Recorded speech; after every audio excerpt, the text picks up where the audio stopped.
So I'm gonna let you in on something that I don't know if I really should, because it could actually lead you down a very nihilistic path if you're not in absolute purpose all the time. But there is no formal training. There's no formality. There's no specific way to set in full lotus position, half lotus, Indian style, whatever you want to call it. You can get to where you're looking to go in any moment, any position, any idea, any perspective that you're in at this very moment. There's no formality. I like the formality. I enjoy it. I like to sit in zazen. I like to have a straight, as much straight as my back will get while I'm meditating. I enjoy that. But I've also meditated laying down. I've also meditated driving down the freeway. There's no formality. There are no terms and conditions. You cannot stop source. It is unstoppable. There is no perfect method or no imperfect method. There are things that will get you tangled up in them, and you will maintain that, thinking that that's the way, when that's just a particular vehicle to get to the path that you're looking for. You are not obligated to have any particular practice. Silence is good enough. Stillness is good enough. Questioning is good enough. But if you're going to try to intellectualize any of this on the spiritual path, it's not going to go anywhere.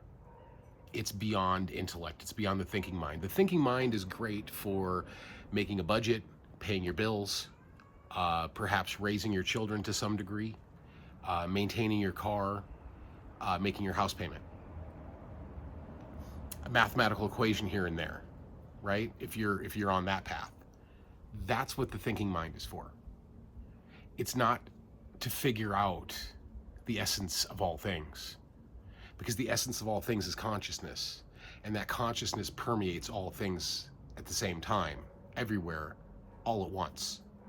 So it's always there. And looking for it when it's already there is a pointless endeavor. Have you ever looked for your keys and they were right on the counter in front of you and you were looking right at them and still didn't see them? That's it. It's befuddling, but you will never intellectualize it. You can take all of your spiritual books, all of the great writings by all the gurus, all of my videos, all their videos, all of it, and throw it in the fucking garbage. Because it's not going to get you to where you already are. And that'll mess you up. And that's why I said it's a nihilistic thing. If you're not in the right mindset of, this is not me, I am not that, that's not what I'm looking for. But you can't intellectualize it. It is not an intellectual pursuit, period. It is a pursuit of silence, of being. So early on when I started doing this stuff, I was really just trying to be a better person, to not be so gruff. You know, I had a really bad way of making jokes at other people's expense, thinking that it was wit when it was just meanness.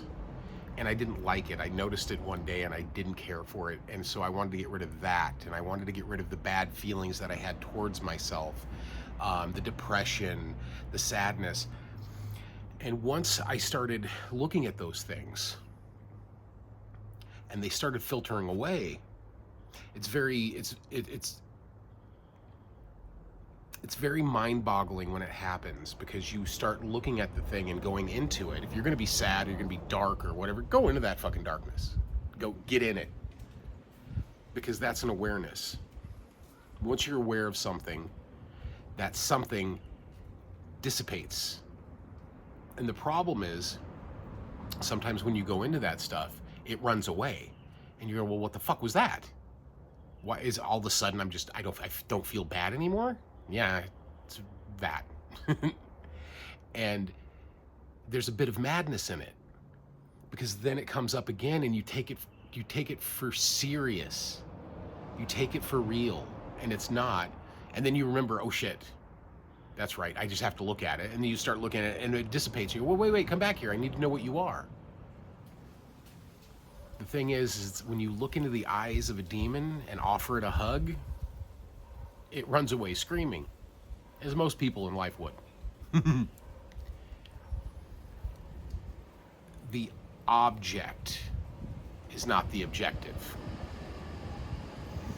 So once I got to the point where I could kind of not disassociate, because you're trying to reassociate yourself to this thing, to the point where you can figure it out, but it's not a figurable thing. So feelings are these energies that just happen, and they're based off of memory or imagination. What if, oh God, it could happen this way. Oh, what if it does? And then you can spiral into that feeling or that emotion or that thought pattern so deeply that it starts overtaking the self, and you go directly into ego, and you're in ego. Like, oh God, what's gonna happen to me? Then you look at it, you go into the darkness, it starts to dissipate, and you're going, well, what the hell was even that? But what I noticed is that you can do that with happy feelings too. With what we perceive as being happiness is not happiness either. That's also based on memory and imagination. And that's just as dangerous. I'm not saying that you shouldn't feel good, but there's something else. There's a third thing. There's a type of peaceful neutrality that arises in awareness. And it's a really wonderful place to be, because there's no then, there's no there, there's only now. And then you can utilize the thinking mind to do the things that you need to do in the right now in such a perfect way that it won't fail. Now, this is kind of delving into this idea of manifestation, the Neville Goddard type thing, where you are, the bad thing is most people are trying to manifest something that they don't even want. They want to, I want to manifest $1 million. You don't really want $1 million. You're looking for peace. You're looking for contentment. You're looking for the joyous bliss that comes with Source. That really isn't joyous bliss, because it's like love. We don't look at love the way love actually is. It's a very full encompassing acceptance of others and other things, the outside world as it is, because it's necessary, because it does what it has to do to waken the masses, right? So when you are looking too deeply, you'll miss it. So it's not enough to get rid of your negative feelings. You also have to get rid of the positive ones too, and those are the ones that we're attached to even more than the negative. Because the positive ones, we feel like I'm doing something, I'm feeling good. That rush, that dopamine.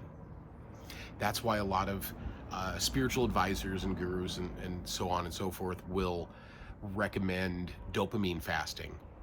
Getting away from food and sex, caffeine, cigarettes, drugs, alcohol, all the stuff, right? It's because once you start pulling away from the good stuff, the stuff that you think makes you a better person, makes you feel better, whatever, you become a little more discerning and your awareness heightens and it peaks in a more conducive way. That's why we do the formal training. We set in a very formal posture. We say very formal mantras. We have a very formal diet. We associate with very formal people. We don't watch horror movies and war movies and stuff with violence and adverse languages, language and whatever, because you're fasting from it. You're creating a degree of separation from the ego, from the self. What turns the ego on all the time is the thing that you should try to get away from. So I'm not trying to tell anyone not to do the formal training. I'm saying there's a point in the formal training where it's no longer necessary, and it won't be what you're looking for anyway.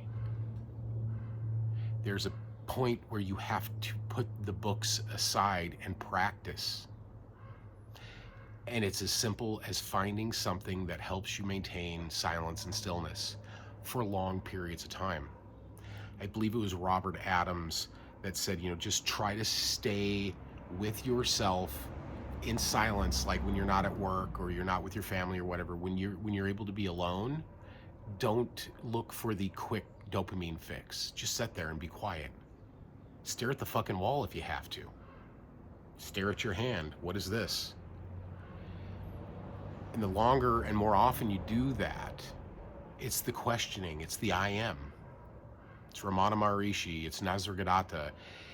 There is a presence of no presence in it. And then the point comes where you don't need the books, the formal postures, because you can just sit in stillness. Practice it like your fucking life depends on it, because it does. The only consciousness that survives this is aware consciousness.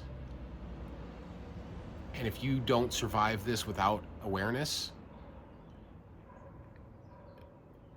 birth and death, birth and death, birth and death, birth and death, over and over and over again. But if you can maintain your consciousness, and you'll know when it's happening, because you will be able to maintain your consciousness in your dreams. Your dreams will become more lucid. Moment-to-moment scenarios will be so real that they start to escape the confines of reality. And life gets wiggly and weird and out of context. And it's because you're observing differently. So there is no formal practice. And then the really informal practices aren't formal practice either. The really informal stuff where you're maybe playing with a Ouija board, rolling dice, playing with a deck of cards, you can get caught up in that. And there's no point in it. The spirits you're contacting, the entities that you're seeing, that's you. It's you projecting you upon you. So don't bother with it. The Zen Buddhists say when you encounter spiritual beings, keep going. And I never understood what that meant. I'm like, well, man, if you saw angels and like all this crazy stuff, why wouldn't you try to interact? Because you can get caught up. Because they're just another version of you. They're you showing you to you. So don't stay there. They're great, and it's not that it's some negative experience or something. But what it is you can get stuck in those things. That's why I don't suggest manifestation. If you're going to manifest, fucking manifest. Manifest absolute enlightenment and awareness. Go that route. What do you need $1 million for? Are you gonna buy a car? What are you going to do with it? That's what you got a job for. We all live within our means. Just live within your means. Who cares about what is that going to do? Well, I get to travel and do all these things. Yeah, that's cool. And if you're meant to do that, you will. If you allow life just to take you where it's going to take you anyway, there's not much effort. There really isn't. You can watch things just play out. I mean, it could play out until you're homeless too, so. But the truth of the matter is that we're not looking for the things that we think we're looking for. We're trying to find ourselves in all of this. And we think that big dollars and, you know, European vacations and Lamborghinis, Bugattis, whatever you're into, a Bentley maybe. We think that that is the thing that we're looking for, that that's the us that we've always been searching out. And it's not.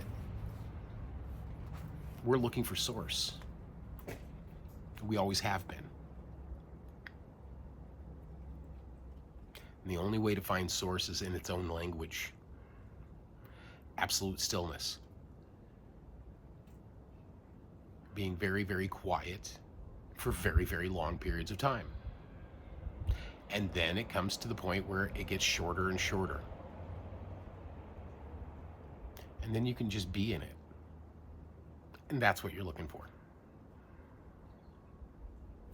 So don't say I didn't warn you. As always, much love, guys.